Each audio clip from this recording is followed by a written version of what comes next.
Panorama group, जो सोचता है वो करता है। ये साल 2025 है। बिहार में विधानसभा के चुनाव होने हैं। लिहाजा चुनावी साल में सक्रियता राजनेताओं की दिखने लगी है। अमित शाह, मोदी जैसे नेताओं के दौरे बिहार में हो रहे हैं। तेजस्वी हो या नीतीश, बिहार चुनाव को जीतने की रणनीति में जुटे हुए हैं। और ऐसे में मैं बात अमित शाह की करने जा रहा हूं, फिर से अमित शाह की। और देखिए, ये चुनावी साल है तो बिहार में जो अमित शाह कर रहे हैं वो चुनावी रैली है। बिहार को जीतना है तो चुनावी रैली तो करना पड़ेगा।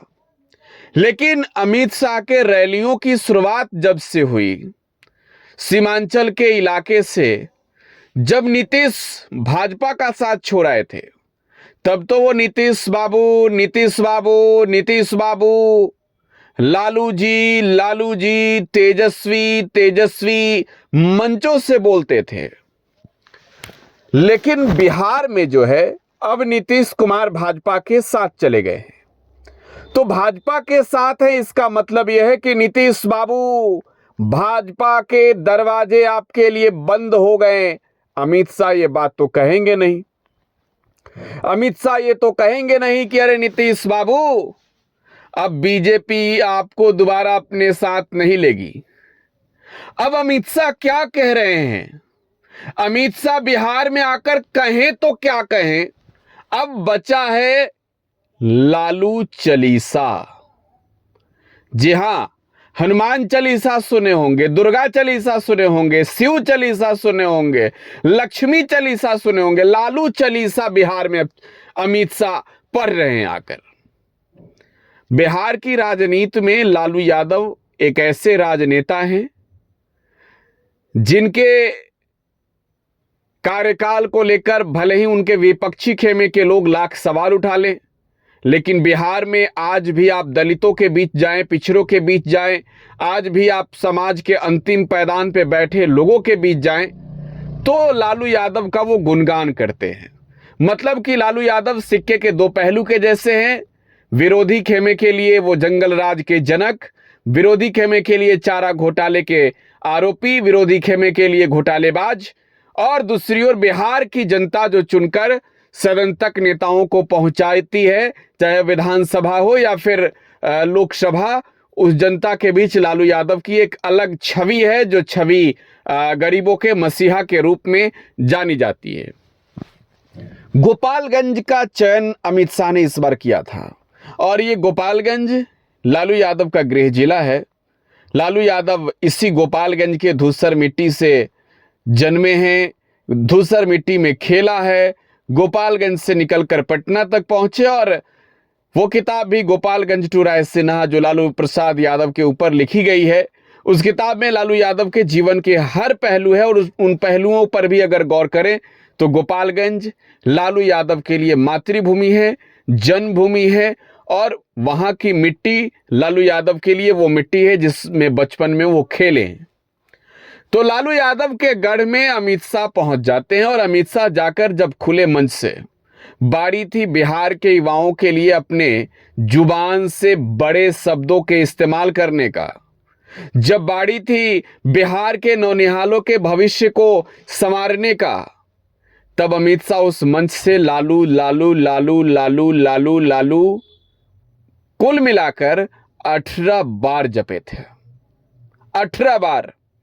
अब जरा ये सोचिए कि बिहार की जनता की भलाई इसमें कितनी है। बिहार की जनता लालू चालीसा सुनना चाहती है या फिर आपके काम?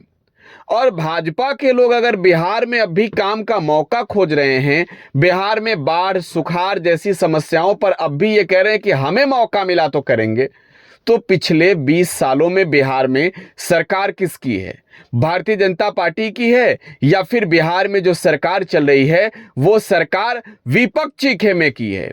या फिर अमित शाह उस मंच से ये कह रहे हैं कि नीतीश बाबू की सरकार थी, अब भाजपा की सरकार आ रही है, हमें मौका दीजिए?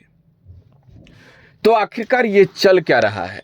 जब बिहार में सरकार नीतीश कुमार और बीजेपी की है, जब आप सरकार में आज के वक्त में किंग मेकर की भूमिका में हैं, भले बीजेपी बिहार में हो, भले भाजपा बिहार में नीतीश कुमार के लिए जो है वो किंग मेकर बन गई हो, भले नीतीश कुमार को भाजपा ने मुख्यमंत्री बनवा दिया हो, लेकिन एक सच्चाई यह है कि नरेंद्र मोदी की कुर्सी भी नीतीश के बदौलत ही टिकी हुई है। तो खैर, ऐसे में अमित शाह गोपालगंज में आकर कुल 18 बार 20 मिनट की भाषण में लालू चालीसा जपते। अब आरजेडी की क्या प्रतिक्रिया है इस पर? राष्ट्रीय जनता दल के शक्ति यादव क्या कह रहे हैं, एक बार जरा शक्ति यादव को सुनवा ही देते हैं। अमित शाह जी बिहार की धरती पर आते ही भयभीत हो गए। गोपालगंज जब गए कार्यक्रम में तो 19 मिनट के भाषण में 18 बार आदरणीय लालू प्रसाद जी का नाम लिया। क्या आप सामना करेंगे तेजस्वी जी का? पहले ही आपने हार स्वीकार कर ली है, क्योंकि तेजस्वी जी से सामना करने का आपके पास नैतिक राजनीतिक बल नहीं है। नीति आयोग का रिपोर्ट पढ़ करके आते, उच्चतम न्यायालय के न्यायाधीश की टिप्पणी जो बिहार के संदर्भ में वह भी पढ़ के आते, शिक्षा हो, स्वास्थ्य हो, पलायन हो, बेरोजगारी हो, पर कैपिटा इनकम हो या इन्वेस्टमेंट हो, पढ़ करके आते ना। 20 वर्षों के शासनकाल में बिहार को जो दुर्गति में ढकेले हैं भाजपा जदयू के लोगों ने, वह भी एक बार बोल दिए होते। नीतीश कुमार जी मजबूरी आपकी बन गई, अचेत होने के बावजूद भी, चूंकि उनके वोट पर आपकी नजर है। भाजपा को बिहार के विकास से क्या लेना देना?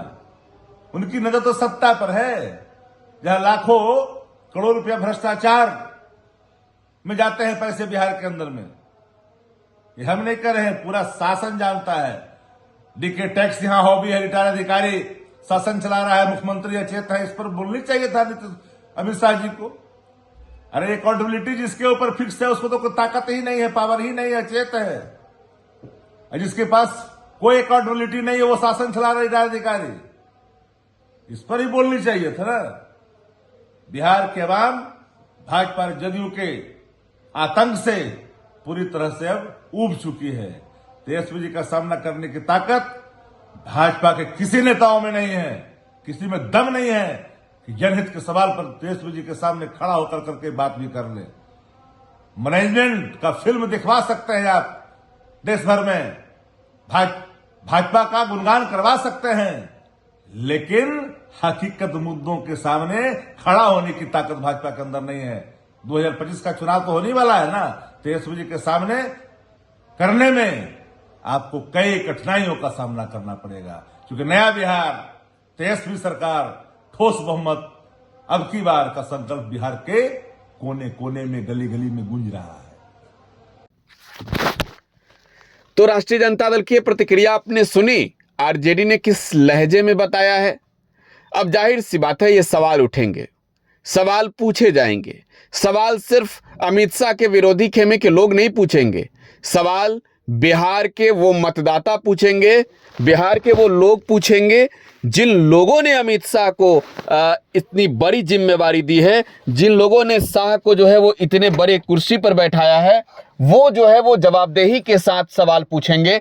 और जाहिर सी बात है कि जब आप देश के केंद्रीय गृह मंत्री हैं और आपकी भूमिका देश के मौजूदा सरकार के अलावे बिहार में है, तो फिर आखिरकार बिहार में विकास के कितने काम किए गए, बिहार में कितने काल कारखाने स्थापित किए गए, ये तमाम सवाल जो है वो शाह से पूछे जाएंगे। खैर, बिहार में चुनावी साल है, चुनावी रैलियां चल रही है। अमित शाह के भाषण के बाद बिहार में चुनावी पारा हाई है। फिलहाल आप टुडे बिहार न्यूज के साथ बने रहें। धन्यवाद।